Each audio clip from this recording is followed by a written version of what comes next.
Voilà, donc on va passer au module 2, donc Assassin risque, l'évaluation des risques, et bien sûr, excusez-moi, donc je vais juste faire ça.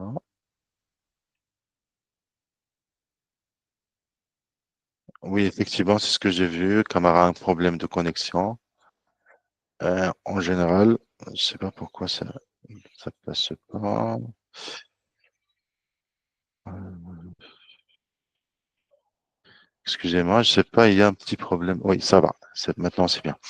Alors, la plus grande question qui se pose toujours, c'est vraiment de distinguer. Oui, Conan, oui, Anderson. Oui, bonjour monsieur. Bonjour. Alors, la question que je voulais poser, j'ai tellement dit que étant un responsable de projet génie civil, par exemple, parce que moi je suis génie civil, je suis gestionnaire de projet et je suis accrédité, par exemple, à IOS. Est-ce que je peux déléguer ma responsabilité à quelqu'un d'autre qui peut-être n'est pas accrédité? Bah, écoutez, le terme accrédité, c'est un terme qui est conditionné parce que il est parfois même rendu légal. Il y a vous voyez, donc, parfois, par exemple, au Maroc, c'est la loi 1206, c'est la loi sur l'accréditation, normalisation, certification. Donc, le terme accrédité, vraiment, il est conditionné par voie légale.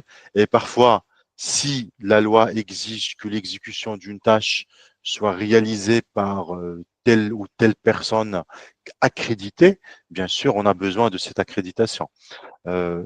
Aujourd'hui, c'est l'une des rangs, juste pour vous raconter rapidement ça, le Maroc a dernièrement, en 2018, a publié un arrêté majeur sur le contrôle des machines, parce qu'avant, on ne contrôlait, le contrôle des machines était soumis uniquement les machines de levage, les appareils de levage, les installations électriques et les appareils sous pression faisaient objet à un contrôle réglementaire.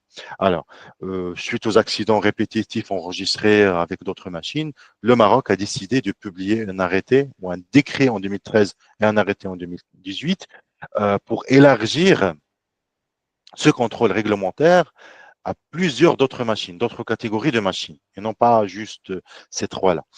Euh, mais il y avait pas une erreur, mais il y avait une faille réglementaire, c'est que ce contrôle réglementaire, le Maroc a décidé qu'il soit réalisé doublement par un cabinet agréé et des personnes qualifiées en interne désignées par l'employeur.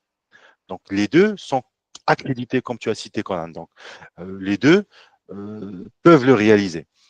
Les cabinets externes agréés, on les connaît. Donc, il y a l'agrément qui suit une voie légale du ministère d'équipement. Donc, on sait très bien ce que c'est qu'un agrément. Mais aujourd'hui, jusqu'à date, il n'y a pas un processus de qualification des personnes qui vont réaliser le contrôle en interne. Donc, est-ce que aujourd'hui tout le monde se pose dans les sociétés, est-ce que les responsables de maintenance qui font ces contrôles suivant les recommandations des fabricants, est-ce que ce contrôle annuel, semestriel, parfois mensuel, est suffisant pour justifier ce qui a été dicté par la loi ou pas?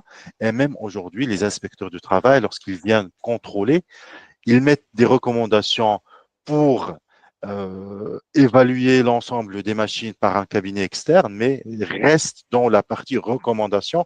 Ils ne peuvent jamais sanctionner parce qu'ils n'ont pas ce moyen, jusqu'à date, cette qualification, ce processus d'accréditation d'une personne en interne pour exécuter cette tâche importante qui est le contrôle réglementaire, donc il n'est pas encore publié. Donc si toi, la tâche d'accréditation, parce qu'on ne sait pas, aujourd'hui la loi marocaine donne cette possibilité à l'entreprise, mais qu'il ne la conditionne pas. Aujourd'hui, on n'a pas, j'ai pas vu sincèrement au Maroc une autre accréditation à l'intérieur ou agrément propre à une entreprise. Ça veut dire que si demain on veut faire une analyse d'évaluation incendie, on doit faire un cabinet agréé D21. On n'a pas cette possibilité de passer à travers une personne, même s'il est qualifié, il a les certifications. Donc, comme je t'ai dit, juste rappelle-toi que ces termes-là parfois peuvent être conditionnés d'une manière légale. S'ils ne le sont pas, donc c'est à vous de juger, hein, c'est à l'employeur de juger sur les qualifications nécessaires et les accréditations nécessaires. La première séance, on a parlé de la certification canadienne et américaine BCSP, BRSCP. Donc, on a parlé que au Canada, c'est une condition obligatoire pour exercer la profession. Lorsque parfois la loi exige l'enregistrement dans un conseil, aujourd'hui, un architecte ne peut pas exercer ce métier, ouvrir un cabinet s'il n'est pas enregistré dans le registre des architectes. Par contre, être certifié en santé et sécurité au travail, parfois c'est une exigence du marché. C'est les employeurs qui conditionnent l'accès à un certain nombre de postes par des types d'accréditation. Donc l'accréditation, c'est parfois un terme légal, c'est parfois utilisé uniquement au sein des sociétés, donc il faut vraiment creuser pour savoir. J'espère avoir répondu à ta remarque, Conan. Donc, voilà, on passe au module donc sur l'analyse, assessment. Pour ça, Euh, c'est bon tu pour me dis. moi, j'ai compris. Merci. Donc voilà, donc on se pose la question toujours, c'est quoi le risque? Donc toute personne, toute entreprise, on va lui demander, attention, il y a des risques, on parle toujours du risque, mais qu'est-ce qu'on veut dire concrètement par un risque? Donc ça, le risque a fait l'objet de plusieurs normes, notamment dernièrement avec les nouvelles versions des normes de management. Ils ont complètement reformulé la définition du risque en adoptant d'autres termes. L'effet de l'incertitude. Donc deux termes très simples. C'est un effet, hein, c'est un impact euh, qui va avoir un impact sur nos résultats. C'est un impact qui a une certaine incertitude. Donc c'est ça le plus important, c'est que ce n'est pas un impact certain. Ce n'est pas un événement avec des conséquences. Il peut être un événement certain, mais si on ignore également ses conséquences, ça reste dans le cadre du risque. Si on est sûr de l'événement et on est sûr de les conséquences, ça, ce n'est pas du risque. Le risque, il doit intégrer la question de l'incertitude. Donc, Lioche, imaginez, on a un entrepôt dans lequel on stocke un certain nombre de produits, des produits en plastique, d'autres électriques et électroniques. Donc, et notre événement majeur qui peut perturber nos objectifs de vente ou nos objectifs de stockage. Donc, si on est responsable d'entrepôt, c'est la dégradation. On les a mis automatiquement dans un entrepôt protégé pour les protéger contre les intempéries, contre les conditions climatiques externes. Donc, notre souci majeur, c'est de ne pas les abîmer. Donc, imaginez maintenant, vous avez différents types de produits qui sont stockés. Et votre souci majeur des entrepôts, d'ailleurs, ça, on le sait très bien, donc c'est vraiment les averses, c'est vraiment la pluie. Donc, généralement, lorsqu'il y a de la pluie et il y a des infiltrations. Ça, on le voit souvent, donc par manque de maintenance des toits, qui sont généralement des entrepôts loués. Donc, il y a cette confusion qui doit corriger ce que le locataire, ce que le propriétaire. Donc, on attend souvent jusqu'à ce que l'événement arrive, qui est des précipitations qui parfois viennent sans prévenir. Euh, voilà, donc, et on a euh, l'incident. Donc, on a cet incident donc, qui a des conséquences. Maintenant, je vous pose la question sur l'incertitude. Quelle est l'incertitude d'avoir des averses, de la pluie? Est-ce qu'on peut mesurer cette incertitude? Est-ce qu'il y a des différences, selon vous, en termes d'incertitude? Est-ce que parfois on sait et parfois on ne sait pas? Et parfois on sait qu'il va y avoir de la pluie, parfois on ne sait pas. On peut vérifier la météo du lendemain, par exemple. Effectivement, donc effectivement. Déjà, entre les saisons, on sait très bien qu'il y a plus de chances, forte probabilité d'avoir des précipitations l'hiver que l'été, hein. Il peut y avoir des averses l'été, mais on a moins de chances d'avoir de la pluie. Oui, Conan? Oui, une question? Oui, s'il vous plaît, est-ce que les modules, là, vous pouvez nous envoyer après sur le groupe? Désolé, j'arrive pas à entendre clairement, il y a un bruit au fond. Je peux dire que les modules, là, est-ce que vous pouvez nous envoyer après sur le groupe? On puisse télécharger. Oui, oui, bien sûr. Oui, oui, bien sûr. Bien sûr. Alors, comme je suis en train de dire, donc il y a cette incertitude qu'on peut mesurer. Hein, c'est clair. On peut lui donner un chiffre de 1 à 100.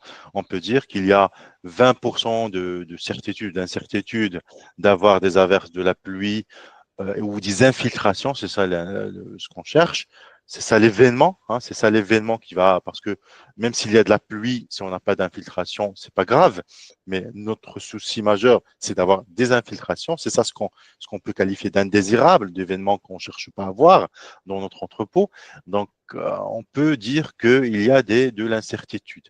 Si notre toit est correctement préparé, l'étanchéité a été juste réalisée juste avant, on a de la probabilité qu'on sait très bien qu'il ne va pas y avoir, quand c'est comme chez vous, donc vous avez une dalle complètement étanche, donc vous êtes sûr qu'il ne va pas y avoir d'infiltration dans vos maisons, donc vous ne souciez pas de ces infiltrations, de la pluie arrive, n'arrive pas, il n'y a pas de souci. Donc ça c'est le premier, c'est de l'incertitude. Mais deuxième élément, c'est quoi? C'est quoi le deuxième élément qui va composer c'est quoi la différence entre avoir du matériel plastique et avoir du matériel électronique?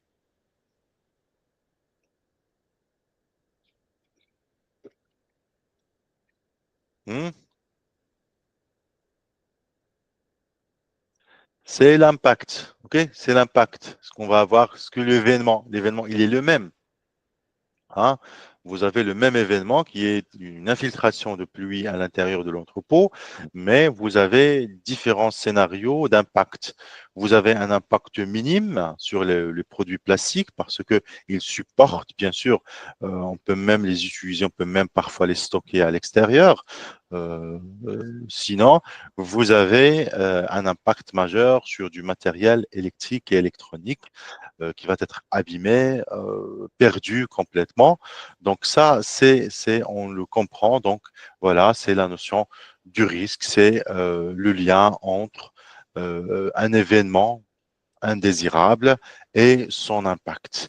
Donc c'est ça principalement la définition du risque d'une manière générale. On a dit que c'est l'incertitude qui est liée à l'événement indésirable. Donc il y a un certain nombre d'événements qu'on ne cherche pas à voir, à vivre, et on a leur incertitude, on ne sait pas, on doit la mesurer, et ces événements, on doit également mesurer leur impact. Hmm. Donc c'est ça le risque d'une manière générale. Par contre, dans le domaine du travail, le risque, il est lié principalement à ce qu'on appelle le danger. Le danger en anglais, c'est le hazard. Hazard et la définition générale d'un hazard, d'un danger, c'est vraiment tout ce qui peut avoir des préjudices ou des maladies professionnelles, tout ce qui peut impacter la santé, la sécurité des employés, tout. Hein. Quand on dit tout, c'est tout.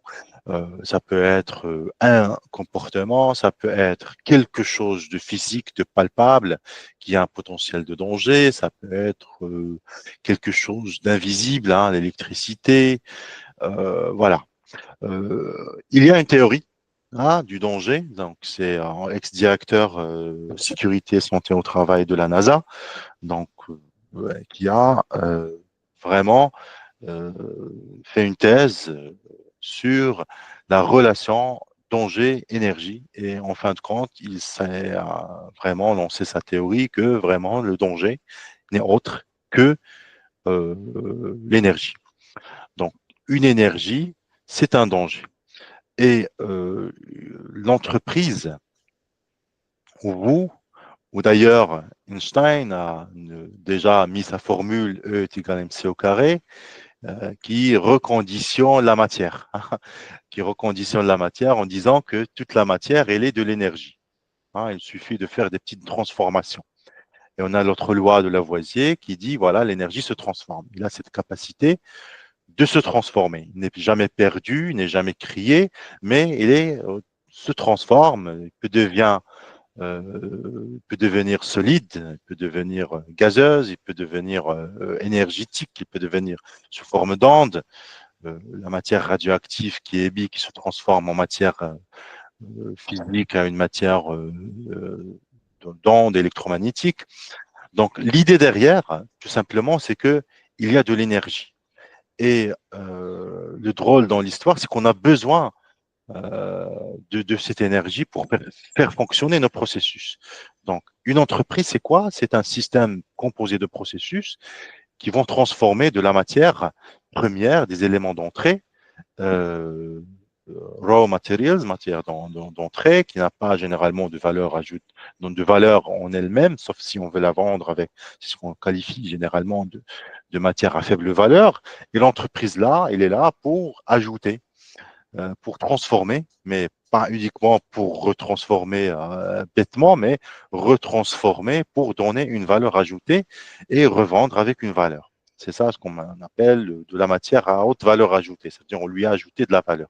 Un ordinateur, c'est une matière à l'origine issue du plastique, un peu de cuivre. L'essentiel, ils étaient de matière sans valeur ajoutée, mais par la suite, avec plusieurs transformations dans plusieurs usines, on lui a ajouté une valeur ajoutée très, très importante, valorisée dans le marché économique international.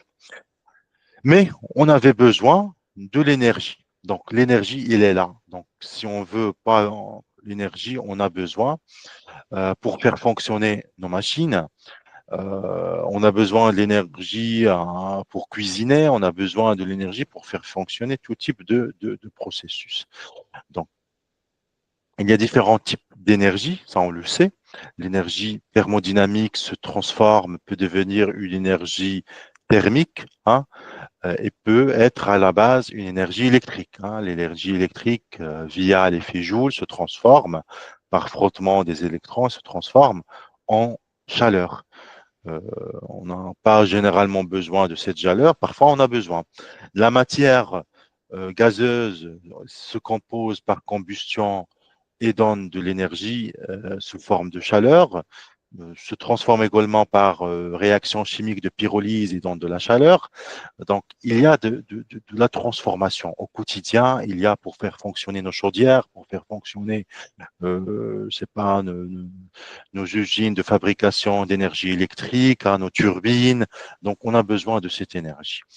Et le souci majeur, c'est que, selon la définition de l'OSHA, c'est que un préjudice peut se transformer. Donc, c'est un préjudice, c'est un transfert dangereux. C'est un harmful transfer. Donc, c'est un transfert non voulu. Normalement, on veut transférer cette énergie brute pour produire de la valeur ajoutée, mais entre-temps, on a raté un truc et cette énergie a été transférée vers le corps humain. Donc, et c'est ça l'accident, c'est une voie.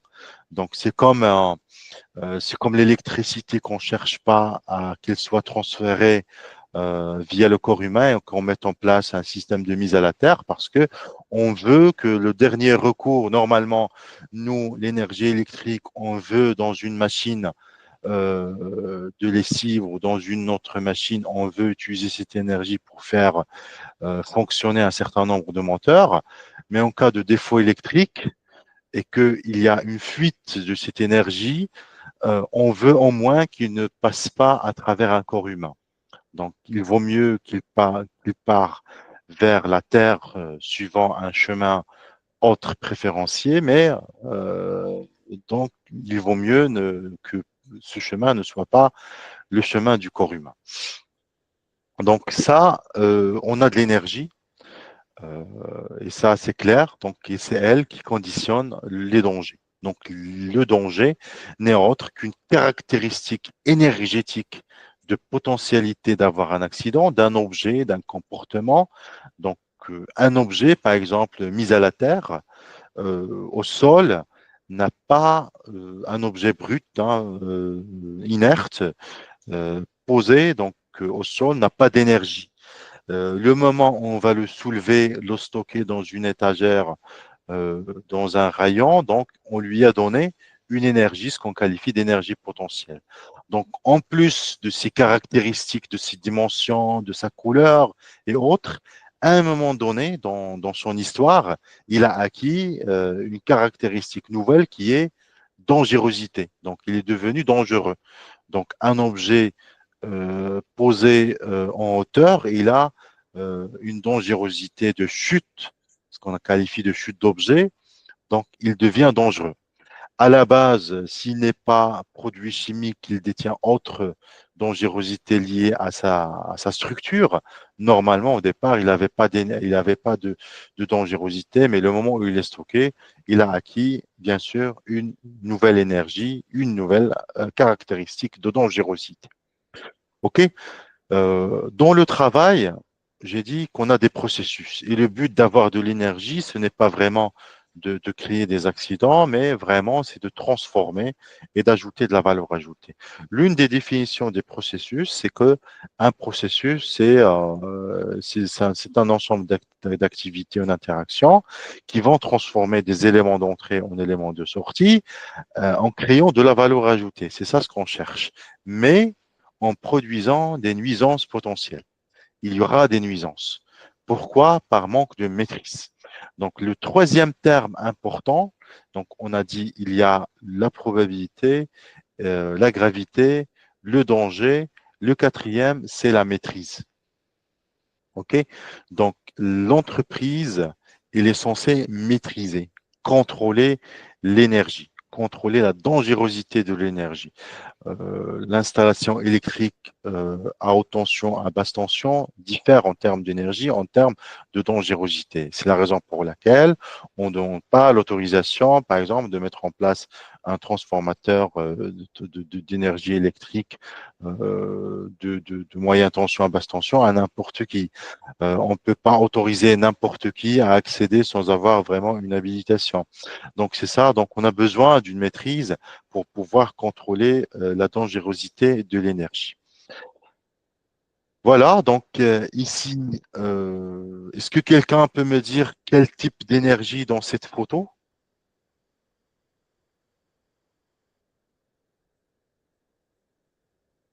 C'est quel type d'énergie?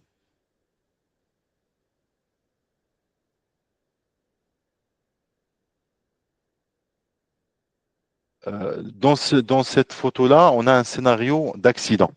Ok, on a un scénario d'incident d'une manière générale qui va probablement provoquer un accident ou un presque accident, mais à la base, il y avait une énergie. Et cette énergie, normalement censée être utilisée correctement pour faire un travail, pour ajouter une valeur.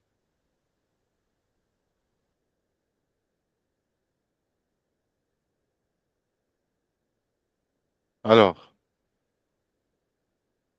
c'est quoi cette énergie? Est-ce que quelqu'un peut me dire? Il y a Khalid, deux types bonjour. d'énergie. Il y a deux types Moi, je d'énergie. pense que c'est de l'énergie humaine. Oui, mais c'est quoi cette énergie humaine? Il y a deux types d'énergie ici. L'accident, la quantité d'énergie qui va être transférée au corps humain, qui va probablement provoquer une fracture, il est dû à deux types d'énergie regroupés dans ce scénario, selon vous. Oui, Conan. Bonjour, bonjour. Bonjour. Je pense que c'est l'énergie du trou creusé qui a occasionné De la l'accident. caisse, cette caisse, Le énergie de trou, quoi? d'abord, Le trou. oui. OK, on va voir. On va voir est-ce que le trou a une énergie. Est-ce que vous pensez que le trou, est-ce que tu penses que le trou a une énergie? Il peut y avoir une énergie dans le trou lui-même. Euh, du moment où c'est creusé, c'est dit que c'est pour un objectif bien précis. Vous avez dit que quand c'est déposé, il n'y a pas d'énergie. Quand c'est mis Oui. dans les rayons, il y a une énergie. Donc, je me dis quand c'est creusé pour un objectif, ça crée de l'énergie parce que ça peut provoquer l'incident. Oui, c'est un facteur qui va provoquer, c'est un facteur organisationnel, mais où est l'énergie? Maintenant, on cherche juste de OK. trouver l'énergie, parce que c'est important. La phase la L'énergie, plus importante, c'est identifier, hein. vous devez identifier les énergies que vous allez par la suite les qualifier de tout simplement de danger. Mais c'est quoi l'énergie derrière? Le colis dans sa main. Oui, ce colis-là, ce colis, il a quel type d'énergie aujourd'hui, maintenant, dans ce scénario? Parce que là, il est porté en main. Du moment où le Il est, colis est en main, il est porté en main, il n'est pas au sol. Donc, il y ouais, a une donc différence déjà, de il quoi? produit une énergie Oui, il a une humaine. énergie. Ouais. Évitez de Je dire peux, humaine. L'humain, je peux, bon, on peut dire musculaire, on peut dire, Ok. voilà, oui, mais mais c'est conditionné par ça a été d'abord une énergie, je sais pas, le gars a dû manger, donc c'est de l'ATP, hein, l'aténosine triphosphate, je sais pas si vous vous rappelez encore, hein, les cours de sciences. Donc il y avait une énergie musculaire qui a été consommée entre-temps pour lui donner la force de soulever. Hein, sinon, s'il n'avait pas la force de soulever, ce colis-là aurait dû se retrouver au sol. Donc, il y avait de l'énergie musculaire. Hein. Cette énergie-là qui a soulevé le colis pour lui donner une certaine hauteur. Et ensuite, c'est quel type d'énergie, la hauteur? Il est lié à quel type d'énergie?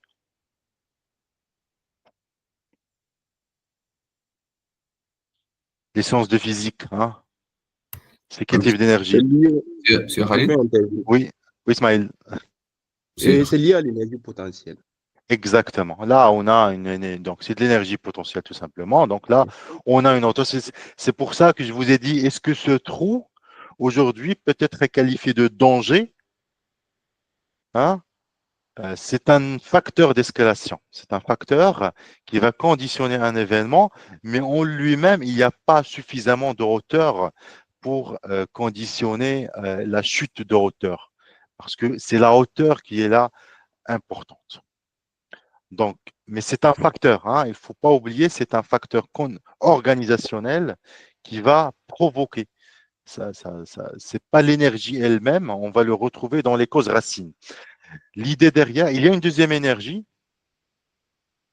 et c'est elle la plus importante. C'est elle qui a conditionné la chute.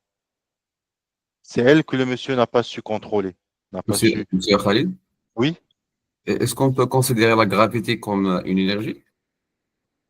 quel type de gravité? Ça veut dire quoi la gravité? Parce qu'on cherche juste l'énergie, c'est des objets, des comportements, c'est des choses qui ont qu'on peut mesurer. Qu'on peut mesurer en joule, là, on peut mesurer et leur donner vraiment une valeur.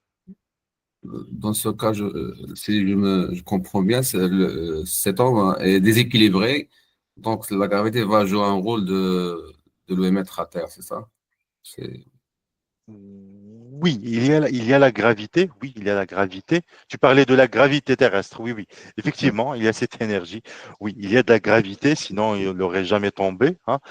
Effectivement, donc il y a la gravité et c'est exactement, c'est le potentiel, l'énergie potentielle. La gravité elle est liée à l'énergie potentielle parce que lui, en étant debout, hein, il suffit d'être debout pour être dans le risque d'avoir l'événement, ce qu'on appelle trébuchement ou tout simplement chute de plein pied. Chute de plein pied, c'est ça. Il y a deux types de chutes. Hein. Il y a la chute de hauteur lorsqu'on a plus de hauteur et il y a la chute de plein pied lorsqu'il est au niveau du sol. Mais même en étant au niveau du sol, ce sont nos pieds qui sont au niveau du sol. Mais la tête, notre tête se retrouve, il a quand même une énergie. Donc, et ce qui va être heurté, donc, elle dit que l'énergie potentielle, que la petite énergie, mais elle est suffisante. Il a causé des morts, il a causé des comas. Donc, cette petite énergie potentielle, s'il passe directement à la tête de ce monsieur, donc ça peut provoquer des dégâts. Donc, il y a deux énergies. La première, c'est là, c'est l'énergie potentielle. Et la deuxième, il n'était pas juste en arrêt, debout. S'il a chuté, parfois, étant debout, on peut perdre conscience et chuter. Hein, ça, c'est clair. Mais la deuxième, Ismaël, Et pour moi, je trouve qu'il était en déplacement. en déplacement, oui, c'est quel type d'énergie? Donc, ça, c'est de l'énergie cinétique. Exactement, c'est de l'énergie cinétique. Donc, il y a une combinaison entre deux types d'énergie, deux types d'entités. Il marchait et en même temps, il est debout. Donc, cette gravité de l'accident va être conditionnée par sa vitesse. S'il marchait, ce n'est pas la même chose que de courir. Hein, c'est pour ça qu'on interdit de courir dans les chantiers. S'il va heurter, je sais pas, un appareil en mouvement, ce n'est pas la même chose. Mais l'idée, c'est que aujourd'hui, il a une énergie. Donc, en marchant, parce que c'est ça le danger, c'est le déplacement. C'est lorsque vous allez l'identifier, vous n'allez pas dire c'est l'énergie cinétique, vous allez dire les dangers de déplacement et de circulation dans l'entreprise. C'est comme ça qu'on qualifie normalement ce type de danger, déplacement et circulation, parce que ils ont cette énergie. Donc, qu'est-ce qui s'est arrivé? Normalement, utiliser cette énergie de marche et de déplacement et cette capacité de défier la gravité, hein, pour soulever, bien sûr, ce colis-là et le positionner. Normalement, sa tâche principale, c'est ça, de déplacer l'objet d'un point A à un point B qui peut être soit en hauteur, soit resté au sol. Mais l'essentiel, c'est il maîtrisait normalement jusqu'à ce qu'un événement indésirable est survenu. Et cet événement indésirable est survenu parce qu'il y avait un trou, il y avait manque de visibilité, probablement parce qu'il portait également cette colis-là, donc il n'a pas vu. Donc ça, c'est, rappelez-vous, l'active, le comportement actif, parce que il marchait peut-être sans se concentrer sur. Et ce comportement latent, les gens qui ont laissé ce trou-là pendant des jours, peut-être des mois, et voilà l'accident, ou au moins l'événement indésirable, ou ce qu'on qualifie d'habitude d'incident. Donc maintenant, il va chuter. Hein, il a perdu, il s'est déséquilibré, donc automatiquement, elle va chuter. Donc lorsqu'il va chuter, il y a derrière une probabilité. Okay, et cette probabilité va être liée principalement aux facteurs qui conditionnent quoi? La maîtrise qu'on a citée au début. Donc, il a une énergie. Et l'idée dans l'entreprise, c'est de continuer à maîtriser l'énergie depuis sa création, depuis sa naissance dans l'entreprise, ce transfert dans l'entreprise. L'énergie électrique n'est pas créée dans l'entreprise, il est transféré d'une centrale, ou même si on dit créé, mais il est transféré d'un générateur d'énergie électrique en interne. Mais l'idée, c'est que aujourd'hui, il y a une likelihood, il y a une probabilité d'avoir un événement indésirable. Et c'est quoi notre événement indésirable? C'est tout simplement la manque ou la perte de contrôle sur l'énergie. Donc, le moment de déséquilibre, le monsieur n'a plus de contrôle sur cette énergie, sur son équilibre, sur sa vitesse. Donc, il peut heurter n'importe qui, n'importe quoi. Il peut chuter. Donc, tout ça, c'est ce qu'on qualifie de manque de contrôle ou de perte de contrôle. Donc, cette perte de contrôle, il a été conditionné. On savait, on pouvait avant mesurer cet événement, la probabilité d'avoir cet événement. C'est ce qu'on appelait le likelihood. Okay, on pouvait mesurer. On peut dire, voilà, compte tenu de présence d'un certain nombre de trous dans le hangar, compte tenu des capacités physiques de nos opérateurs, il y a une forte chance que des trébuchements ont lieu dans notre hangar. Et ça, compte tenu de l'histoire de plusieurs événements de chute, on peut penser que la probabilité d'avoir des chutes dans l'année est de telle. Ça, c'est ce qu'on qualifie de likelihood. Et vraiment, il diffère d'un lieu à l'autre. Donc, un passage piéton fréquemment utilisé par les piétons, bien sûr, on aura plus de probabilité. Un endroit peut-être isolé, on aura moins de probabilité. Et voilà. Donc, après cette perte de contrôle, aujourd'hui, ou maintenant, ce scénario présent de perte de contrôle, on ne sait pas encore ses conséquences. Hein. Il faut garder en tête l'événement indésirable, et c'est là la théorie de Bowtie ou la théorie du papillon, c'est que l'événement indésirable, il va se produire, mais encore, on ne sait pas ses conséquences. Donc, le outcomes peut également être néant. Hein. La personne peut reprendre son équilibre sans vraiment chuter. Et ça dépendra également de ses capacités physiques à se remaîtriser. parfois, d'autres personnes, peut-être qui souffrent même de maladies ou autres, musculaires ou de faible musculation. Donc, on ne sait pas. Donc, il y aura dès, dès l'événement indésirable ou la perte de contrôle, ils vont probablement chuter. Donc, lui, peut-être, il va reprendre contrôle, mais il peut laisser tomber le colis qui contient des éléments fragiles. C'est ce qu'on appelle un accident avec dommages matériels.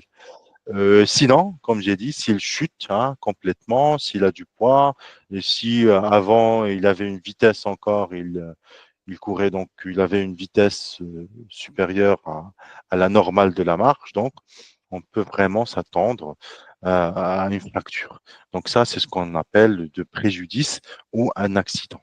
Donc, pour chaque likelihood, le risque, on va le mesurer, on va prendre en considération la probabilité d'occurrence d'un événement indésirable et les conséquences probables pour pouvoir donner une évaluation au risque.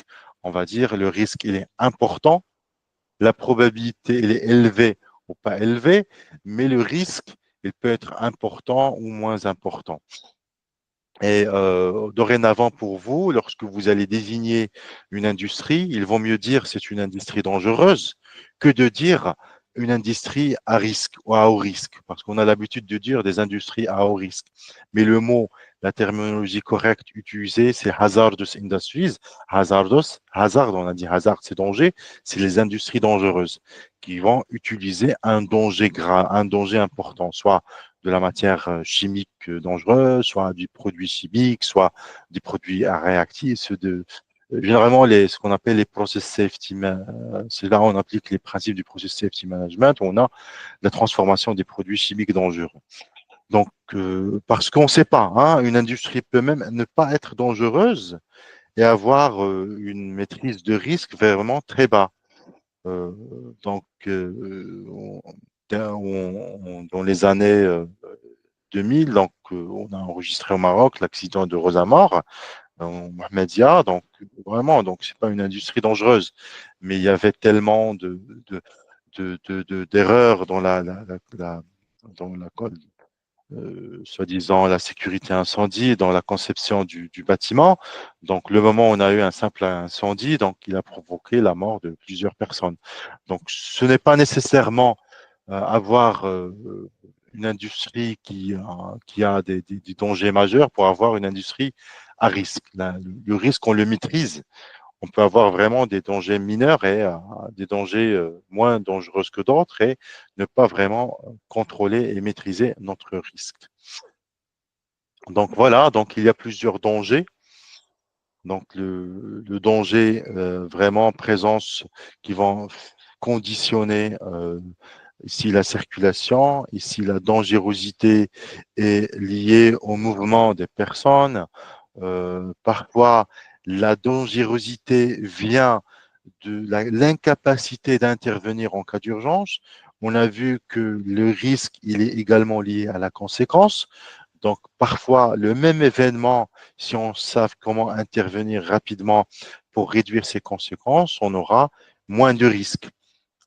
Donc, si on a des moyens, des barrières pour vraiment éteindre le feu dans sa phase de début de feu, c'est pas la même chose que d'intervenir après qu'il soit un incendie. Donc, on aura plus de dégâts. Donc, les moyens de protection comme les extincteurs automatiques, les extinctions automatiques, comme les détecteurs de fumée, les détecteurs de feu, donc tous vont largement anticiper ou venir en aide en cas de début de feu. Donc voilà, ça c'est le facteur de conséquence. Également le fait d'être au courant, par exemple, de présence de l'amiante dans les établissements, on va sécuriser notre intervention. Également les risques d'exposition à des dangers de gazeux, de production de gaz, donc peuvent nous aider. Donc, c'est quoi exactement un risque, une évaluation de risque? C'est vraiment une évaluation et une examination minutieuse de toute chose, de toute chose qui peut dans l'environnement peut provoquer des accidents ou des maladies professionnelles. Donc, il n'y a pas d'exception. Le cours d'IOS Managing Safely vient pour dire aux managers, attention, les dangers, ce n'est pas uniquement ce qu'on peut qualifier de dangereux. Dans ce milieu de travail, vous allez peut-être remarquer qu'il y a des machines étiquetées d'un terme de danger, hazard, attention. Mais il ne faut pas oublier que ce monsieur-là peut être également qualifié de danger. Hein, la manière de soulever ou il peut lui-même provoquer d'accidents à lui-même ou d'autres personnes. Mais l'idée de l'IOSH Managing Safely, il est venu juste pour dire aux gens, attention, toute personne, toute chose, même s'il n'est pas vraiment qualifié d'une manière systématique, normative de danger, il peut avoir un potentiel de dangerosité. Parce que, comme j'ai dit, ça peut être une matière, une énergie, ou c'est une caractéristique, c'est au management de la qualifier. Est-ce que son risque, il est acceptable ou pas? Donc, tout simplement, le risk assessment, bien sûr, il va vous aider, il va aider également les travailleurs et le business à se protéger. Voilà, donc pour commencer une évaluation de risque, il faut vraiment lister l'ensemble des tâches qu'on va exécuter. Et pas toutes les tâches auront lieu dans l'établissement. OK? Euh, Hier ou avant-hier, hein, j'avais l'occasion d'animer une formation en présentiel chez une entreprise de télécom dont le siège local, leurs locaux étaient nickel. Mais c'est uniquement le siège. Et leurs interventions, eux, ils avaient que 3 entrepôts dans lesquels ils stockaient leur matériel, mais toutes leurs interventions, ils se faisaient chez les grands clients, hein, chez les clients, les sociétés. Donc, d'un point de vue qualité, on peut dire, voilà, c'est très bien. Donc, mais l'intervention majeure, c'était pas. Donc, si on voulait, par exemple, parce que c'était un cours sur la ISO 45001 et l'environnement, je leur disais, attention, il ne faut pas se tromper et dire qu'on va évaluer votre établissement, votre siège social. Ça n'a rien à voir. Ce qu'on veut, c'est vraiment s'assurer que vos interventions chez vos clients sont maîtrisées parce que ce sont vos salariés qui vont aller intervenir.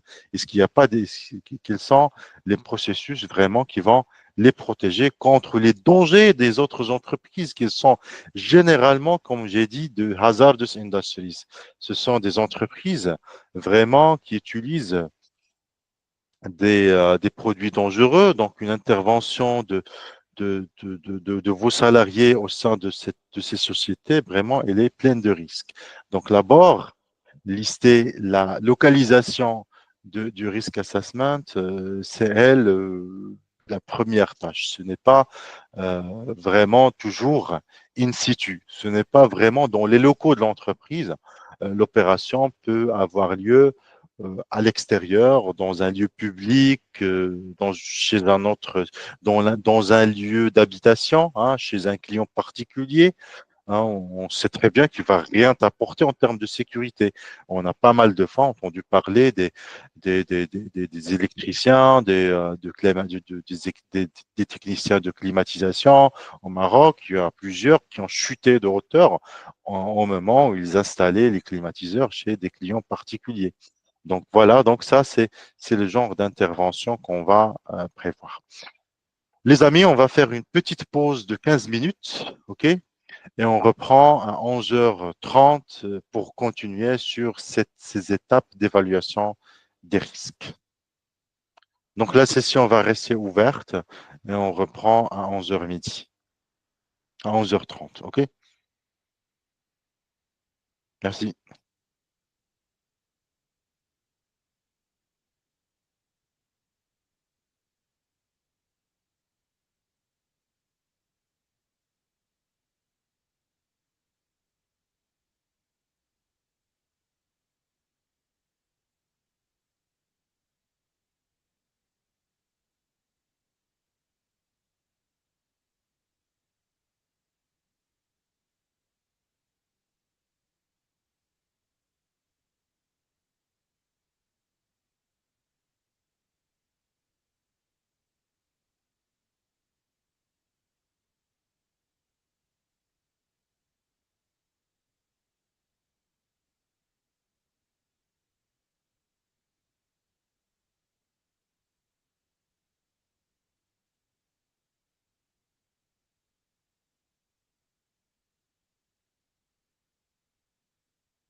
Voilà, rebonjour. Donc, on va reprendre. Alors, j'ai dit que la première phase vraiment pour lancer un assessment du risque, une analyse du risque, c'est vraiment définir, hein, c'est ce qu'on qualifie d'habitude dans les normes du domaine d'évaluation, le domaine, le scope, tout ça. Donc, il faut définir c'est quoi la localisation. Donc, la zone dans laquelle on va intervenir, parce que ça peut être, comme j'ai dit, soit in situ à l'intérieur du site ou à l'extérieur, dans un autre local qui appartient à une autre personne, etc. Voilà. Désolé, j'agrandis ça. La deuxième, c'est il faut définir les personnes. Hein. Euh, c'est une phase très importante parce que lorsqu'il s'agit, on a identifié les dangers, on doit définir les personnes exposées, toutes les personnes. Ça veut dire que parfois, on a le salarié ou la personne qui exécute la tâche, il est la première personne exposée aux dangers qu'il utilise, que ce soit son propre comportement d'exécution d'une tâche ou d'autres produits qu'il utilise ou d'autres machines, mais ce n'est pas toujours suffisant. Donc, il y a d'autres personnes externes qui peuvent même, eux, être exposés. Dans ce scénario, probablement, c'est les personnes externes, le membre du public qui vraiment, avec moins de sensibilisation, aucune condition qu'on peut y mettre. Il y a peut-être des personnes même de mobilité réduite, je ne sais pas, des personnes qui souffrent de maladies. Donc, on ne peut pas s'attendre à une réflexion de leur part par rapport à une situation dangereuse. Donc, c'est pas pour chaque personne. Donc, on va identifier ce qu'on appelle un scénario de risque ou voilà, donc un scénario de risque propre à chaque personne qui va avoir son propre événement indésirable.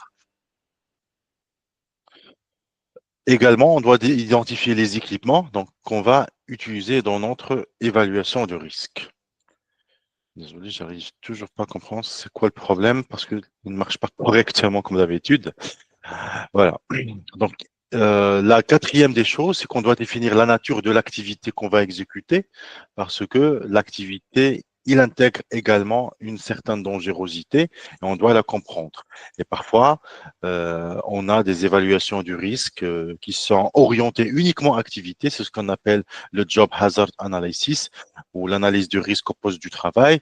Donc, l'objectif principal, c'est de déterminer une manière de réaliser l'activité qui est sécurisée. Donc surtout pour l'opérateur. Donc ça c'est une méthode, hein, c'est l'une des méthodes spécifiques. C'est une analyse de risque spécifique, c'est le Job Hazard Analysis orienté principalement activité. Alors, les 5 étapes.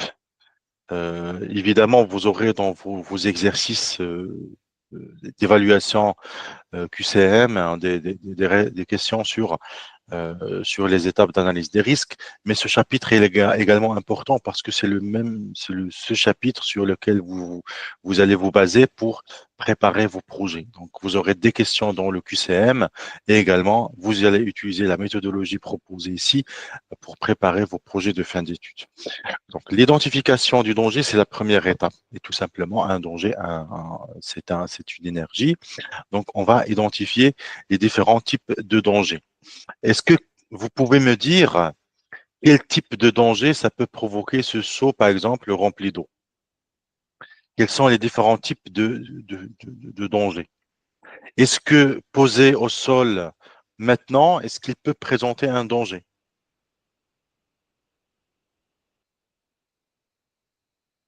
Est-ce que quelqu'un peut me répondre?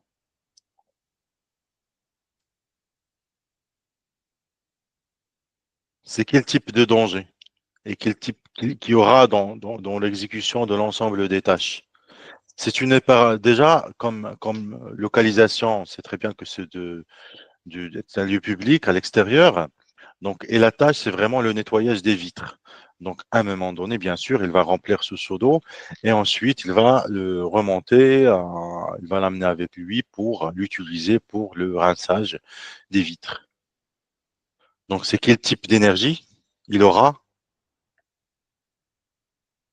et quel type d'impact pour chaque type de personne exposée. Rapidement, les amis, s'il vous plaît. On doit rapidement identifier ça. Dites quelques propositions.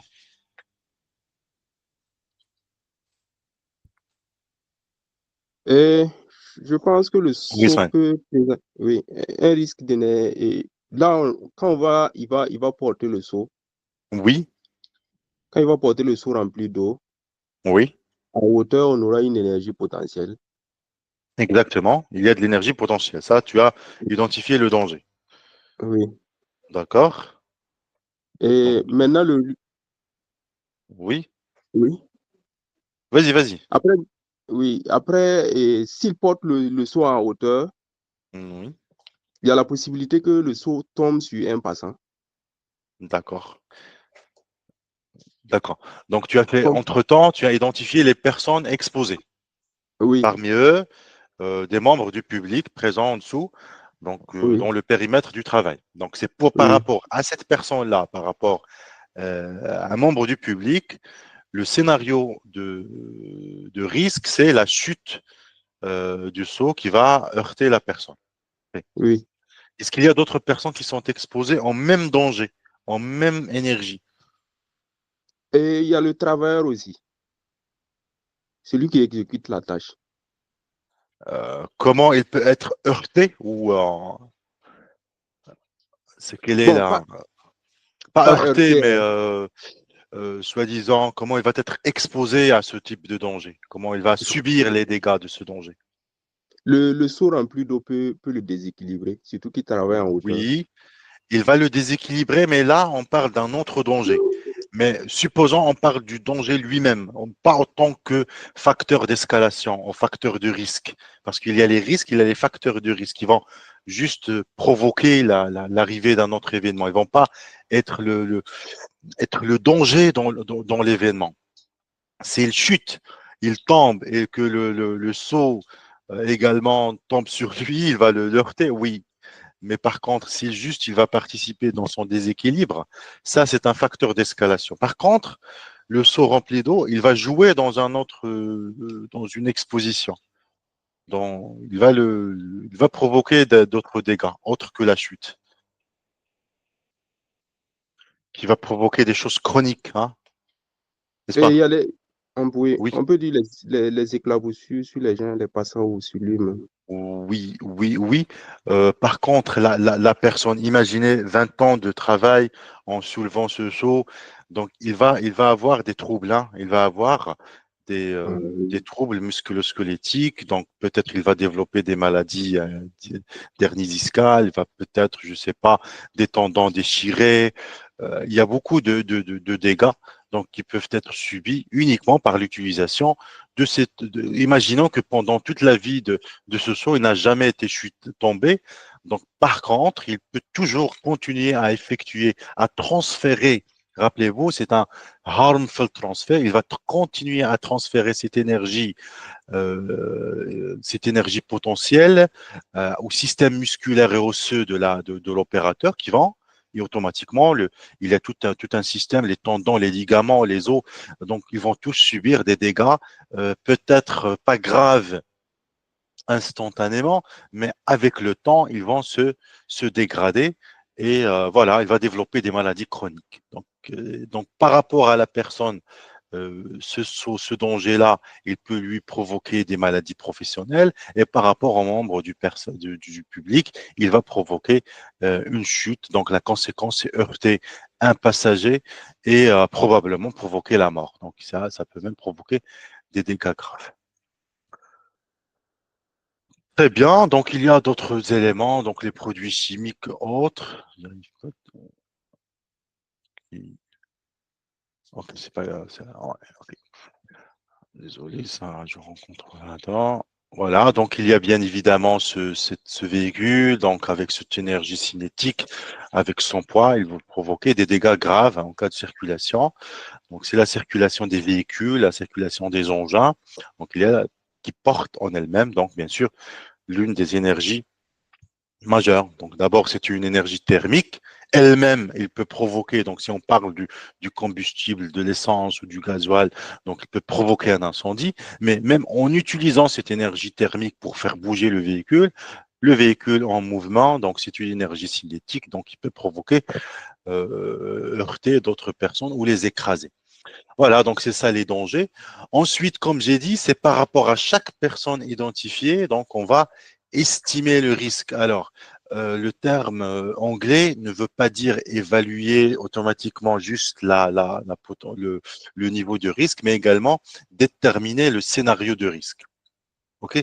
Déterminer la manière par laquelle un événement indésirable peut se transformer en conséquence et quelles sont ces conséquences. Donc, on va prendre en considération trois choses. Les personnes, comme j'ai dit, parce que le même danger peut avoir différents impacts sur différentes personnes. Donc, il peut avoir, comme j'ai dit, heurter des membres du public, il peut provoquer des maladies professionnelles aux personnes. Donc, who is at risk? Les personnes exposées, on doit les intégrer. Chaque personne va avoir son propre scénario. Quelle est la probabilité que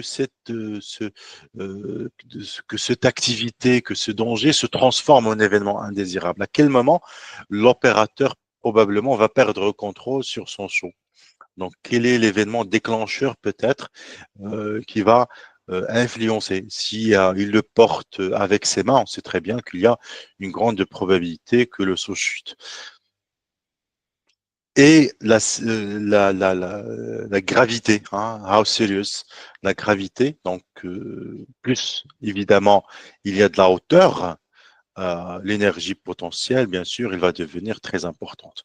Et c'est là qu'on va établir notre matrice très basique, très simple, tricolore. On va dire que on aura de la probabilité avec moins de maîtrise. Donc, et le premier moyen qu'on doit maîtriser dans des opérations de travaux en hauteur, c'est les équipements. Donc, plus on a un équipement qui est dégradé, qui ne respecte pas les normes, vous savez, donc il y aura une grande probabilité d'avoir l'événement indésirable, d'avoir la chute. Donc, une échelle complètement dégradée, automatiquement, elle peut provoquer la chute avec une forte probabilité. La deuxième composante de notre risque, bien sûr, c'est la conséquence. Et ça, c'est lié à l'énergie. Donc, plus tu as de l'énergie, donc plus tu as de la hauteur. Donc, une personne qui va intervenir en bas de l'échelle, donc même en cas de chute, il peut même se rééquilibrer, comme on a dit, sans aucun dégât. Il y a un risque médium, il y a un risque high. Et c'est là qu'on va établir, bien sûr, notre matrice de risque. On va dire, voilà, il y a une relation entre les conséquences et la probabilité d'avoir ces événements qui vont provoquer ces conséquences.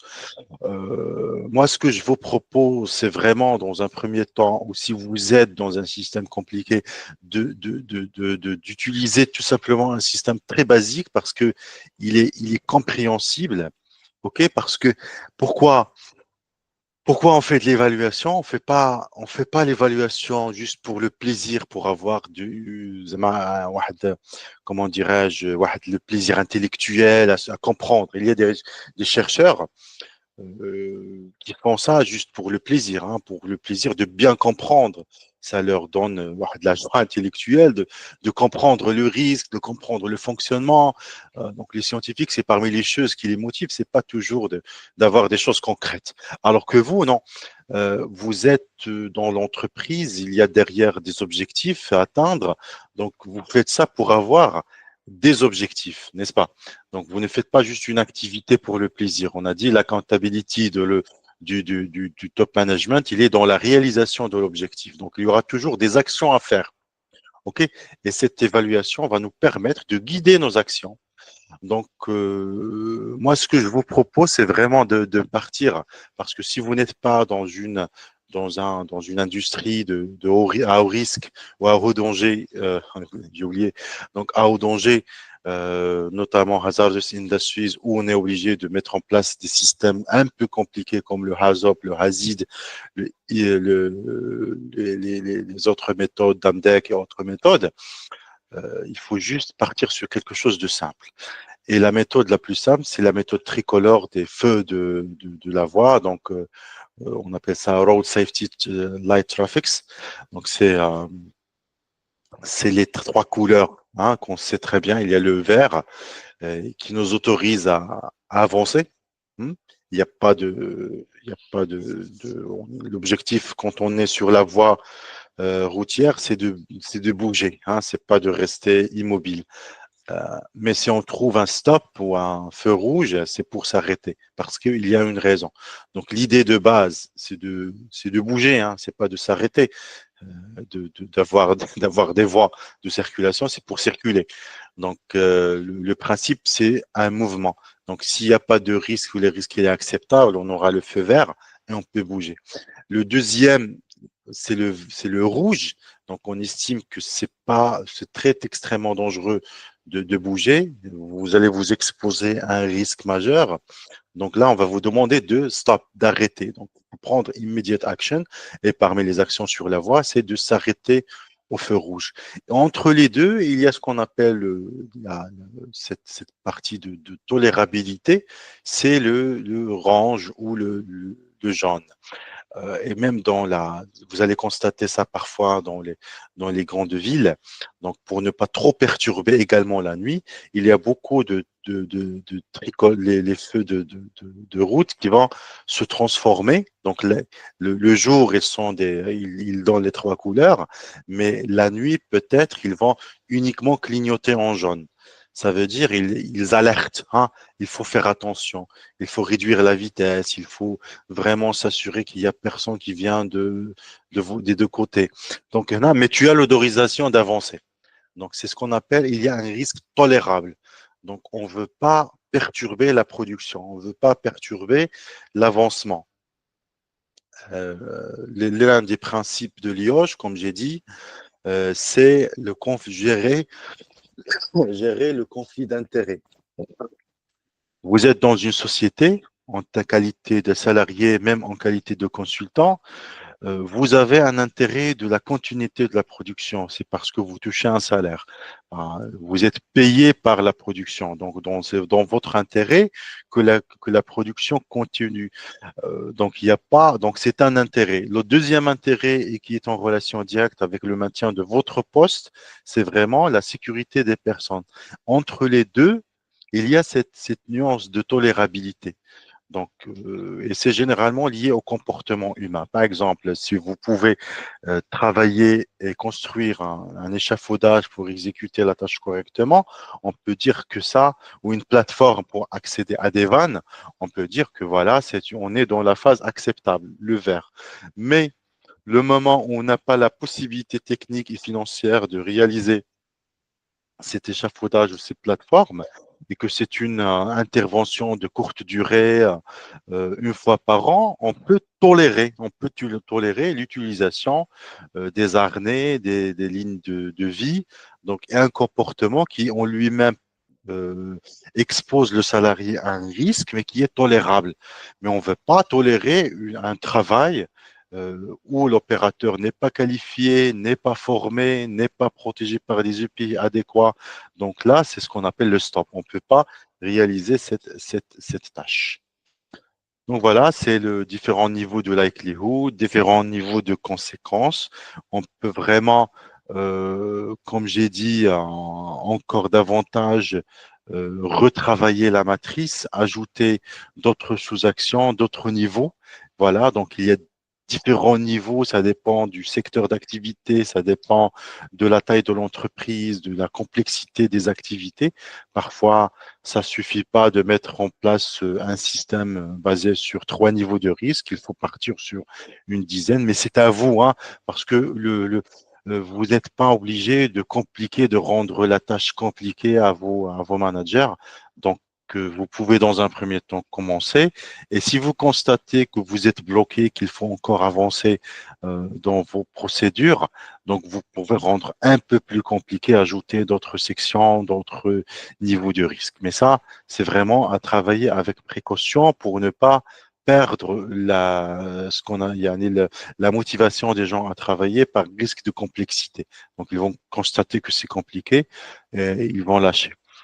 Donc voilà, donc l'idée de la quatrième étape, c'est d'avoir un recording, donc c'est d'enregistrer tout ce que vous avez travaillé,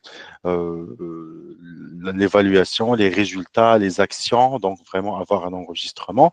Et encore une fois, rappeler la règle de l'IOSH qui vous dit qu'il faut, en cas de danger imminent, il faut aviser par écrit la personne qui dépasse les règles. Donc, si vous avez constaté qu'un certain nombre de tâches sont réalisées en dépassant le niveau d'acceptabilité, vous devez les aviser par un enregistrement, par des écrits. Et l'enregistrement peut être sous format numérique, peut être sous format papier, il n'y a pas de problème. La cinquième étape, c'est le review. Hein. C'est pas ce que vous avez réalisé, c'est pas du courant, c'est pas quelque chose qu'on va utiliser pendant des années. Donc, il faut vraiment l'identifier parce qu'il y a des changements, il y a du temps qui passe, il y a de la dégradation du matériel, les personnes compétentes peuvent démissionner. Donc, il y a des changements. Hein. Et c'est là le chapitre sur la gestion du changement du chapitre 8.3 qui a ajouté ce critère de gestion de changement dans le système de management parce que la vie de l'entreprise change. Hein. Il y a tout le temps des nouveautés, donc le risk assessment doit suivre et il doit y avoir des changements, surtout lorsqu'il y a des changements internes hein, du matériel, de l'activité, ou parfois même des changements externes je sais pas, publier qu'un produit chimique est devenu plus dangereux que d'autres. Il y a toujours de l'actualisation, donc votre assessment doit suivre.